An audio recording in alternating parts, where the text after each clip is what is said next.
রাজনৈতিক নেতাদের জন্মস্থানে সেই দলের একটা প্রভাব থাকে দীর্ঘদিন, এটা স্বাভাবিক। গোপালগঞ্জেও আওয়ামী লীগের প্রভাব থাকবে, আওয়ামী মনোভাবাপন্ন মানুষ থাকবে, কিন্তু একটা রাজনৈতিক দলের শান্তিপূর্ণ কর্মসূচি করতে দেবে না, প্রাইভেট বাহিনী দিয়ে অস্ত্র হাতে সমাবেশ শুরুর আগেই সমাবেশ স্থল ভাঙবে, এটা কি মগের মুল্লুক?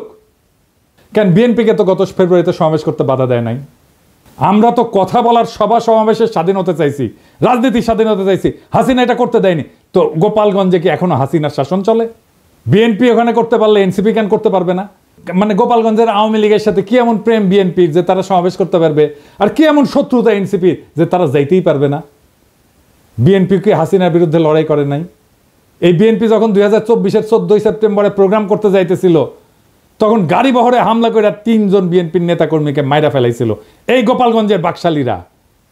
আর আজকা বিএনপির কর্মীরা উল্লাস করিচ্ছে আওয়ামী লীগের মতোই, যে এনসিপি মার খাইছে, দাওয়া খাইছে, উল্লাস করিচ্ছে।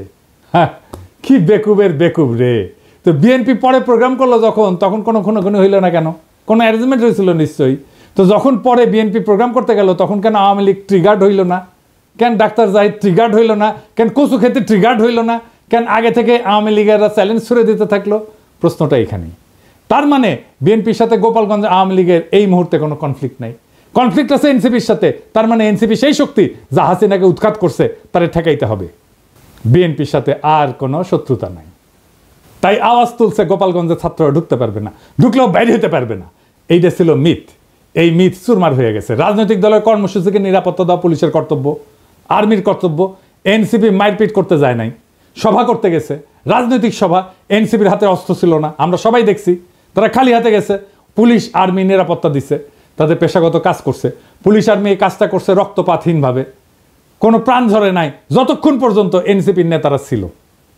এটাই বিজয়, হাসিনার জামানাকে অতিক্রম করে যাওয়ার বিজয়। এই বিজয় এলো বর্ষা বিপ্লবের নায়কদের হাত ধরে। গোপালগঞ্জে মুজিব বিরোধী সমাবেশ করতে যাওয়া যায়, নিরাপদে ফিরেও আসা যায়, কোনো প্রাণঘাতী সংঘাত ছাড়াই। তারা তাদের কর্মসূচি শেষ করে ফেরত আসছে। এই ঘটনার রাজনৈতিক মূল্য অনেক। এইগুলাই ছোট ছোট বিজয়।